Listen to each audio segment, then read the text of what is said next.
So this is your junior year scheduling presentation. We've got a lot of important information to cover in a very short period of time.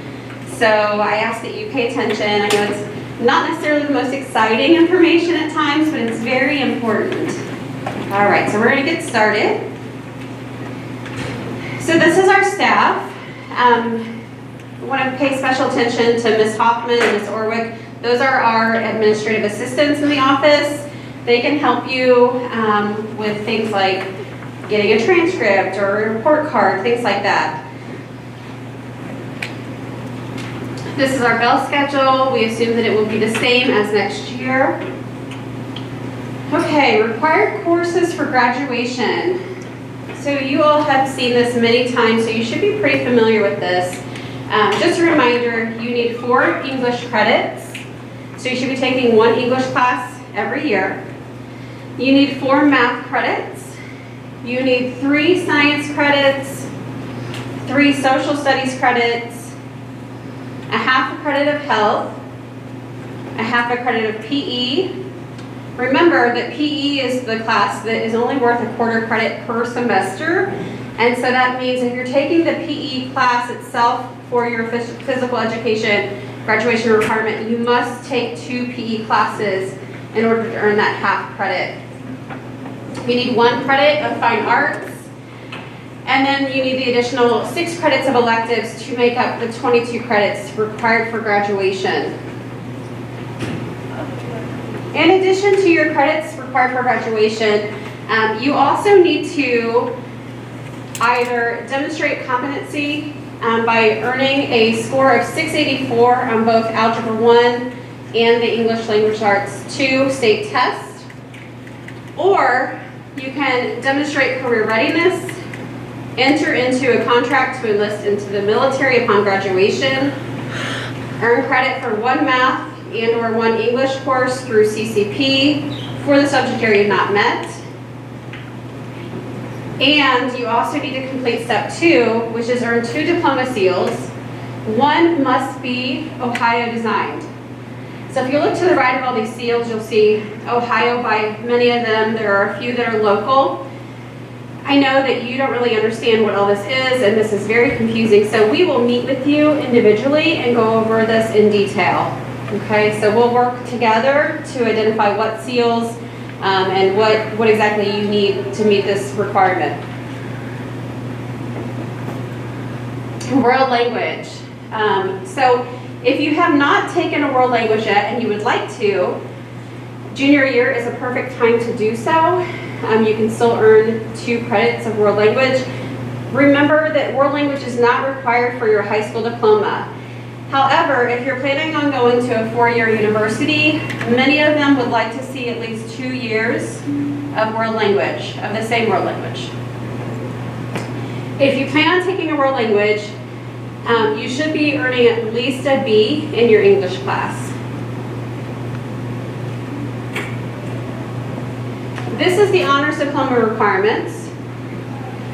You need to meet 7 of the 8 criteria listed if you would like to get an honors diploma. The one that people get hung up on is either the grade point average or the ACT and or SAT score. The first 6 on there are pretty easy to get, and most of them are earned through just your typical high school requirements. But I always encourage my students that are planning on trying to get the honors diploma to try and meet the first 7 on there, just because you never really know how you're going to do on a standardized test. So again, you just need to meet 7 of the 8 criteria, and this information is in our program of studies. If you plan on playing a sport, your grades the 9 weeks prior to the sport will determine whether or not you are eligible to participate in the upcoming sports season. So keep in mind, if you're wanting to do a fall sport, your 4th quarter grades will determine whether or not you are eligible. So how you end the year will determine whether or not you are eligible to play a sport in the fall. If you're thinking of playing Division I or Division II a sport in college for Division I or Division II, you do need to register by the end of this year with the NCAA. It costs around $70, and you want to make sure that you're very serious if this is something that you're planning on doing. After you register, you also need to have us send your transcript to them, okay?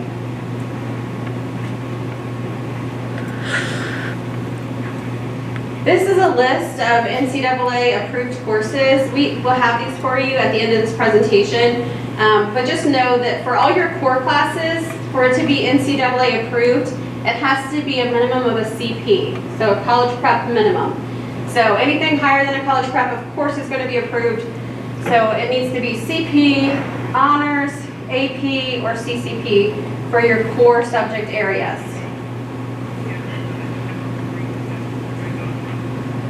Program of Studies, this is a very important document. We have this available to you online at our website. I know Mr. Black also emailed this out last week. There's also a link to this through the counseling newsletter that we send out every month.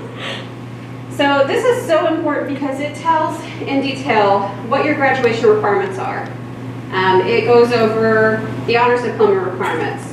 It lists every single course that we offer here at the high school.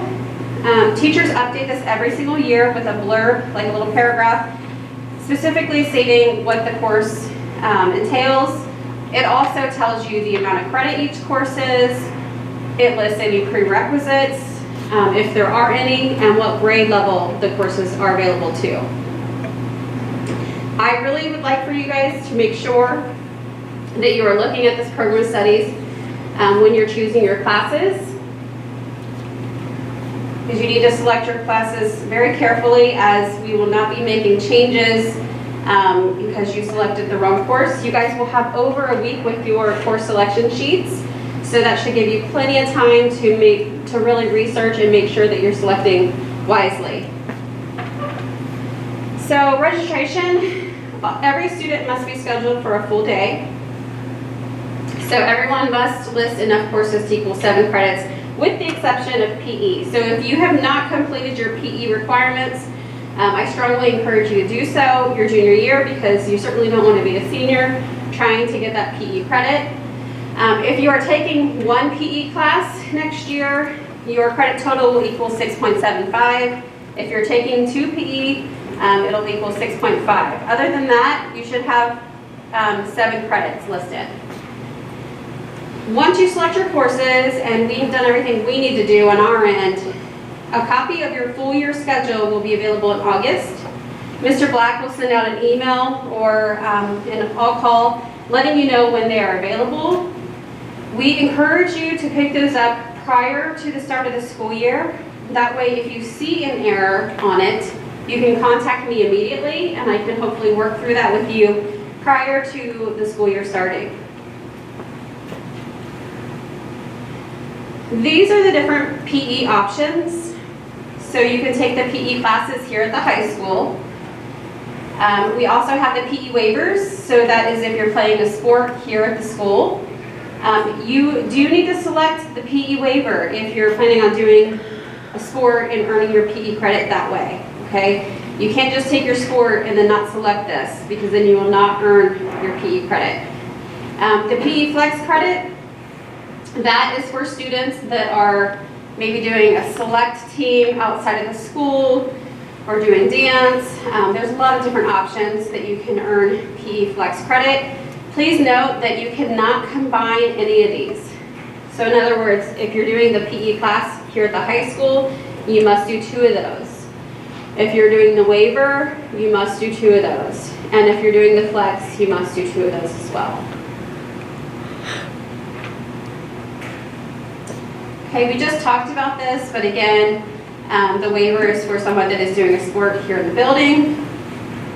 Again, you can earn both PE waivers in 1 year if you're doing more than one sport. Flex credit, there is additional paperwork that must be filled out, and you can find this on our website. If you have trouble finding this, please get in touch with me. You can shoot me an email, and I will send this link to you directly. Okay, let's look at our scheduling sheets. All right, so everybody in here, please go ahead and start looking at the language arts. You'll notice to the left, you'll see the first column says teacher okay. So this is where your teacher is going to sign off on which class they think you need to take.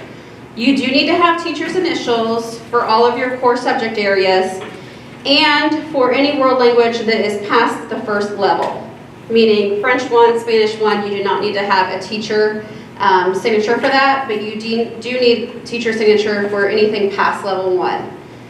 Okay, so you're going to make sure that all teachers are signing off on what class they think you need to take. The next column says student request. That is where you're going to do a check mark for which course you want to take. You're going to have more than a week to go ahead and get signatures for this, so it's very important that you take this around. Make sure you do not lose this sheet. If you do, please come see us in the guidance office. As soon as possible, we will get you another one. So you're going to fill this out. Again, you need enough for a full 7-period day. So we've got your core classes in the beginning. Okay, it should look like this, and you guys should be pretty familiar with this because you've done this a couple times now. Okay, electives, social studies. Remember that if you're just taking the regular government class, you do need another half credit of social studies, and most of our students get that done their junior year. We've got world languages. Okay, you have a lot more options available to you junior year. You've got a lot of art classes, business classes, computer classes. Look under computers where you see the little star. The star denotes that you must take that for graduation requirements. Hopefully, most of you have already taken computer applications. All right, you've got family and consumer science. Again, you've got new courses available to you, such as child development and culinary fundamentals. So junior year really opens up a lot of different options for you with electives. You've got music, physical education. Again, there's a star there because that is required for graduation, along with the health. Okay, the tech prep programs, you'll see that those are all worth 2 credits. Okay, so if you're planning on taking one of those, that is going to take up 2 periods of your day. The application for tech prep has already come and passed, so hopefully you did fill out the Google Sheet if that is something that you're wanting to do. Below that, you'll see the physical education waiver. Again, you only need to do this if you have not yet met your PE requirement. Don't mark it just because you're doing a sport. Okay, at the bottom, it says career goal. If you have any idea what you might want to do, and it can change, if you would list it there, that would be very helpful for me. And then I would like everybody right now to go ahead and write their cell phone number down. I promise I will not call you unless I absolutely have to, and it will be for good reason regarding your schedule. Maybe a class that you signed up for is no longer available, and I want to get your input. If I cannot get a hold of you, then I'm going to have to select a course for you, and I definitely would rather you pick your courses than me pick your courses. So everybody write your phone number down if you have one. If not, you can put mom or dad's cell phone down. Okay, let's flip it over. Okay, on the back, you'll see alternative courses. This is very, very important. These are courses that you would not mind taking if, for some reason, I can't fit you in all of your first choices on the front. Please make sure that the courses you write here are not the same as the courses you wrote on the front. Every year, I have multiple students, that write the same courses down. That does no good. So please make sure that these are different backups. If you plan on playing, we've already gone over that. If you plan on playing a sport, Division I or Division II, I would like for you to check mark the NCAA eligibility. Check mark yes, that is only for Division I and Division II. That lets me know that I need to check your schedule and make sure that you are in the right classes to be eligible for that, okay? Below that is student signature, so you guys will sign this, and below that is mom or dad's signature. I know that you guys will be selecting your courses. However, I do ask that you communicate with mom and dad, make sure they know what you're planning on taking, make sure everybody's in agreement with your schedule. To the right of that is the educational planner. This is a really great tool that just kind of helps you make sure that you're getting exactly what you need for graduation requirements. So you do not have to fill this part out, but I encourage you to do so. Since you turn this back into me, it would be good for you to take a picture of this if you plan on filling this out, just so that way you know, or make a copy, so that way you know exactly where you stand credit-wise.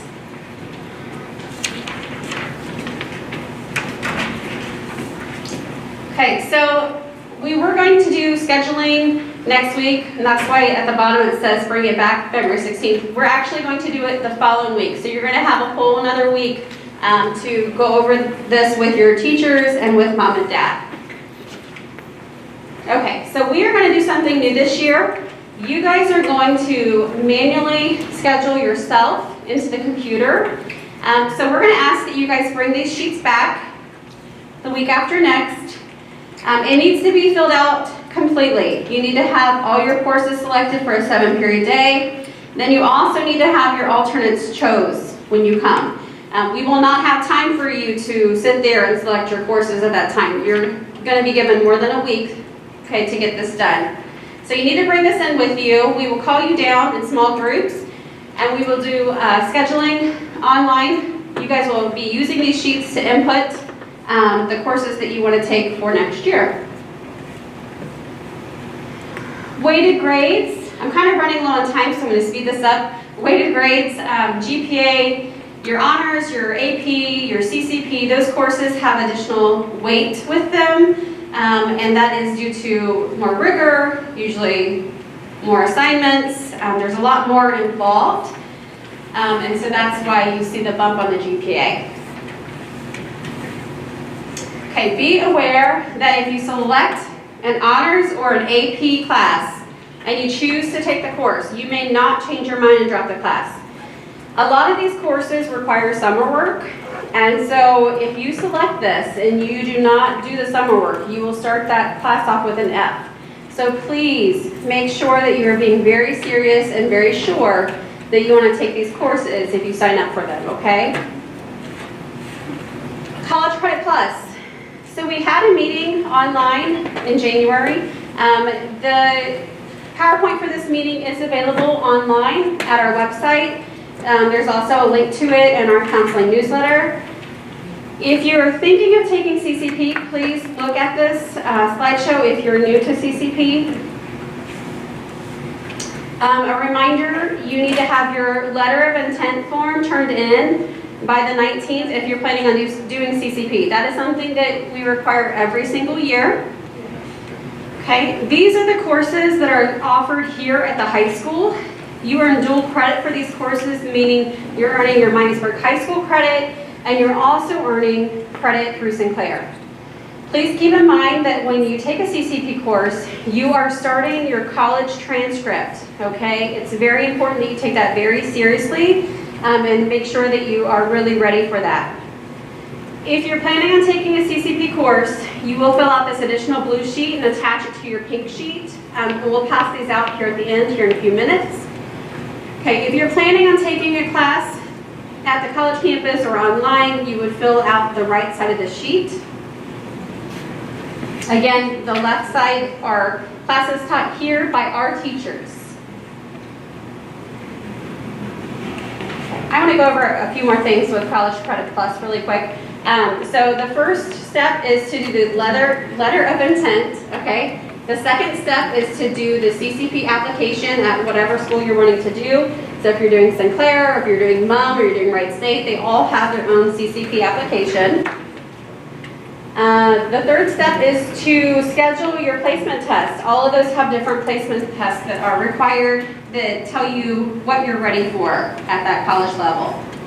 And then after you're done with that, that's when you will schedule the classes. If you're taking classes here, you're going to select them on this sheet. If you're taking classes at the college campus or online, it is your responsibility to sign up for those classes directly with the university through CCP. Okay, grades and grading. We award grades.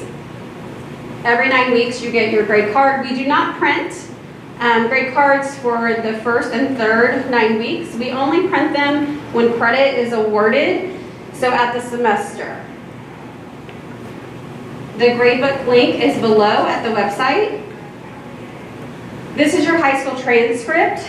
Your high school transcript lists all your courses that you've taken in high school. It also lists anything that you might have earned at the middle school level that was high school credit. It is going to list your attendance. It's going to list your credits, your GPA. If you've taken an ACT or SAT, that will be listed here as well. AP test scores are there. End of course exams. Colleges ask for this, and so do potential employers. If you're going into the armed forces, they also ask for this as well. So it's really important that we're working really hard to keep our grades up, so that way our transcript is where it needs to be. ACT, we're going to be doing that on March 9th here at the high school next year. So it is not with the writing, there's no cost to you. This is a really great opportunity for you to take it here in person with a familiar location, with teachers that you recognize. Any ACT test that you take after that, you're going to be signing up for high schools in the area that offer it. Okay, so this is a really great opportunity for you. These are additional test dates. This information is on our newsletter that we email every single month. There's the cost there on the bottom. Looking ahead, so again, we'll do the ACT test in the spring, junior year. We offer the PSAT test in the fall. College visits, it's time to start looking at colleges. A lot of them have virtual tours you can do online. National Honor Society, this is something that you will apply for the fall of your junior year. If this is something you're interested in or learning more about, it is on page 14 of the program of studies, which is available online again. Okay, these are ways you can stay connected with us. If you're not connected with our Instagram yet, please do so. We do put announcements on there, and of course there's your Google Classroom. This is our contact information. Just a reminder, my email has an M in it, so it's SM Kurtz. So you'll want to make sure that you put that in there. If you just do S Kurtz, it goes to my husband, and he will eventually get it to me, but to get it to me directly, please put SM Kurtz. Okay, so at this time, we're going to pass out CCP forms. If you need the intent form, we're going to have it up front. If you are wanting to take a CCP class, you also need to get the purple CCP scheduling sheet that will be up front. And then if you want the NCAA approved courses, we will have that up front as well. And you can come up at this time and get those forms.